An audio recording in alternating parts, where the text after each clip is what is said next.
ایک صدی سے زیادہ عرصے تک ہندوستان کے آخری مغل شہنشاہ بہادر شاہ ظفر کی قبر کا نام و نشان نہیں ملتا تھا، لیکن اب اس کی حادثاتی دریافت نے اس صوفی بزرگ، عمدہ اردو شاعر اور تاریخ کے بدنصیب بادشاہوں میں سے ایک کی یاد دوبارہ تازہ کر دی ہے۔ جب 7 نومبر 1862 کو بہادر شاہ ظفر نے میانمار کے شہر رنگون کے ایک خستہ حال چوبی مکان میں آخری سانس لی تو ان کے خاندان کے گنے چنے افراد ہی ان کے سرہانے موجود تھے۔ دوستو، یہ ایک ایسے شہنشاہ کا تلخ حوصلہ شکن انجام تھا جس کے پرکھوں نے آج کے انڈیا، پاکستان، بنگلہ دیش اور افغانستان کے وسیع علاقوں پر صدیوں تک شان و شوکت سے راج کیا تھا۔ یہ بات درست ہے کہ بہادر شاہ ظفر کے پاس وہ سلطنت نہیں رہی تھی جو ان کے آبائے اکبر اعظم یا اورنگزیب آلمگیر کے پاس موجود تھی، لیکن اس میں بھی شک نہیں کہ 1857 کی جنگ آزادی میں ان کی پکار پر ہندوستان کے طول و عرض سے لوگوں نے انگریزوں کے خلاف اٹھ کھڑے ہوئے۔ دوستو، یہ وہ منظر ہے جب بہادر شاہ ظفر کی گرفتاری کی جا رہی تھی۔ اس جنگ میں شکست کے بعد مغل شہنشاہ پر غداری کا مقدمہ چلایا گیا اور انہیں قید کر کے برما جلا وطن کر دیا گیا۔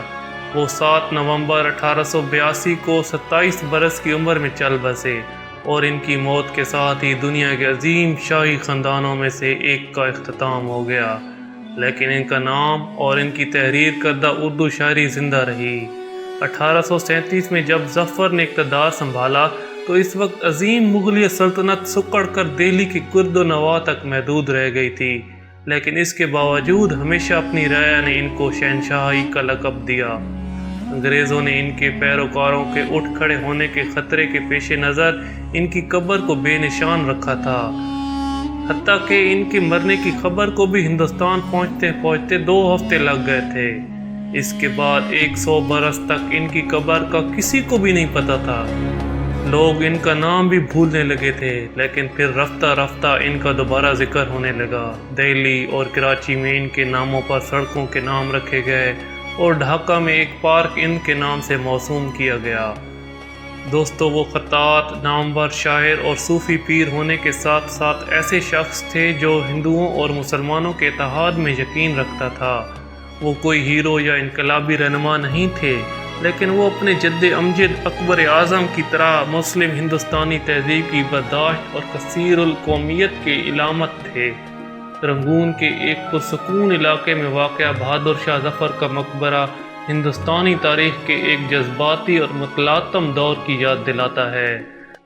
رنگون کے باسیوں کو یہ تو معلوم تھا کہ آخری مغل شہنشاہ ان کے شہر میں واقع چھاؤنی کے اندر کہیں نہ کہیں دفن ہے، لیکن درست جگہ کا کسی کو علم نہیں تھا۔ آخر 1991 میں مزدوروں کو ایک نالی کھودتے کھودتے اینٹوں کا چبوترا ملا۔ بعد میں معلوم ہوا کہ یہ دراصل بہادر شاہ ظفر کی قبر ہے۔ بعد میں عطیات کی مدد سے یہاں مقبرہ تعمیر کیا گیا۔ ہندوستان میں قائم دوسرے مغل بادشاہوں کے عالی شان مقبروں کی نسبت یہ مقبرہ بہت معمولی ہے۔ ایک آئینی محراب پر ان کا نام اور خطاب رقم ہے۔ نچلی منزل پر ان کی ملکہ زینت محل اور پوتی رونق زمانی کی قبر ہے۔ دوستو، یہ مقبرہ درگاہ کا درجہ اختیار کر گیا ہے اور یہاں رنگون کے مسلمان حاضری دیتے ہیں۔ اس وقت بہادر شاہ ظفر کا سب سے بڑا ورثہ ان کی اردو شاعری ہے۔ محبت اور زندگی کے بارے میں ان کی غزلیں برصغیر بھر کے ساتھ ساتھ برما میں بھی کافی گائی اور سنی جاتی ہیں۔ انگریزوں نے بہادر شاہ ظفر کو کاغذ قلم کے استعمال سے روک دیا تھا۔ کہا جاتا تھا کہ آخری دور میں وہ دیواروں پر کوئلے سے اشعار لکھا کرتے تھے۔ ان سے منسوب بعض غزلیں اس مقبرے کی دیواروں پر بھی رقم ہیں۔ بطور بادشاہ بہادر شاہ ظفر کے پاس اپنا کوئی لشکر نہیں تھا، لیکن وہ جنگ آزادی کے دوران علامتی رہنما کے روپ میں سامنے آئے، جن کے پیچھے ہندوؤں اور مسلمان دونوں کھڑے ہو گئے۔ تاریخ میں لکھا گیا ہے کہ اس دوران ہزاروں مسلمان اور ہندو سپاہیوں نے ان کی شانشاہی بحال کرنے کے لیے اپنی جانیں قربان کر دیں۔ بطور شہنشاہ ان سے تاج و تخت اور سلطنت چھن گئی، لیکن بطور شاعر اور بزرگ وہ آج بھی ان گنت لوگوں کے دلوں پر حکومت کرتے ہیں۔ دوستو، یہ تھی بہادر شاہ ظفر کی کہانی۔ آپ کو کیسی لگی؟ اگر پسند آئی ہے تو ویڈیو کو لائک کر دے اور کامنٹ کر دے، ہم آپ کے کامنٹ پڑھتے بھی ہیں اور جواب بھی دیتے ہیں۔ شکریہ۔